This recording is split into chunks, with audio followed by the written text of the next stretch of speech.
My good morning everyone. ఈ రోజులలో పరిశుద్ధులమైన మనము ఏం ఆశపడాలి బిడ్డలారా?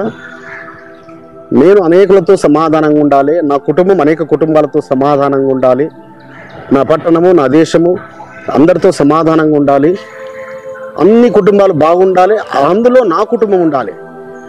ఎప్పుడు ఇది మనము ఉంటుంది? మనము ఒక సీక్రెట్ చెప్తాం మీకు. సో యెరూషలేము ఎప్పుడైతే యెరూషలేముతో ప్రపంచంలో అనేక జనులు సమాధానంగా ఉంటారో, ఇజ్రాయెల్ దేశస్తులతో సమాధానం ప్రపంచం అంతా సమాధానంగా ఉంటుంది. ఎందుకో దాని అర్థం, యెరూషలేము యొక్క అర్థం మనకు తెలుసు కదా అందరికీ. యెరూషలేం, యా నుండి అనగా యా అనగా సృష్టికర్త. సామ్స్ 68:4 ఉంటుంది ఇంగ్లీష్ వర్షన్లో. సామ్ 68:4 యా నుండి, రు అంటే నుండి, షాలేం అంటే సమాధానం పొందిన పట్టణము.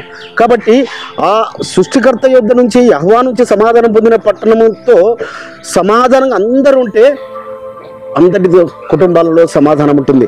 ఇది నా వాగ్దానము. చూసుకుందాము. కీర్తన గ్రంథము 147వ అధ్యాయము 14వ వచనము. నీ సరిహద్దులలో సమాధానము కలగజేయువాడు ఆయనే, మంచి గోధుమలతో నిన్ను తృప్తిపరచువాడు ఆయనే. మనం మంచి పంటలతో, మంచి సమృద్ధితో, మంచి శ్రేష్టమైన ఆహార పదార్థాలతో మనం తృప్తిపరచబడాలంటే ఎప్పుడట?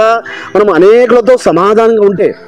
ఎందుకంటే చాలా కుటుంబాల్లో సమాధానం లేక, సో వాళ్ళకి ఎన్ని ఉన్నా కూడా ఉదయకాలం లేస్తే మరి ఏ ఇబ్బందులో, ఏ ఇరుకులో, ఏ శ్రమలో అన్నట్టుగా ఉంటుంటారు. కానీ మన కుటుంబంలో సమాధానం ఉంటే మనకు ఆ కొద్ది కలిగిన కొద్దిలో మనము సంతోషంగా మనం ఉంటాము. మనం నివసించే పట్టణంలో సమాధానం ఉంటే పక్క పట్టణములతో మనకు కలిగింది అది దీవెనకరంగా ఉంటుంది, ఆశీర్వకరంగా ఉంటుంది. అందుకే ఇజ్రాయెల్తో వాగ్దానం ఇస్తున్నాడు పరమ తండ్రి 147వ కీర్తన ద్వారా.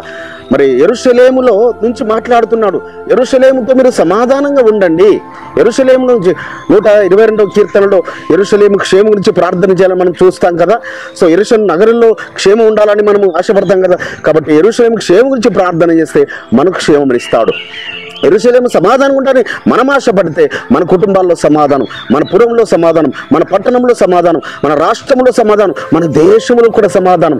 అప్పుడు ఏమేర్పడుతుంది? సమాధానం ప్రపంచ శాంతికి, ప్రపంచ సమాధానానికి అది కారణమవుతుంది. కాబట్టి పరిశుద్ధులారా, మనం ఒక్కరితో ఆరంభిద్దాం, మన కుటుంబంతో ఆరంభిద్దాం. సో అనేకులతో మనం సమాధానం ఉండినట్లుగా సమాధానంగా ఉంటే మనం స్వస్థత పొందుకుంటాం. ఇంకొక వాగ్దానం కూడా యెషయా గ్రంథం 57:18 ఉంటుంది ఈ వాగ్దానం. కాబట్టి మనం స్వస్థత పొందుకుంటాము. మనము ఆ పాడి పంటల చేత మనకు ఉన్నది సమృద్ధిలో దీవించబడతాం. అట్టి కృప పరమ తండ్రి మనకు దయచేయును గాక.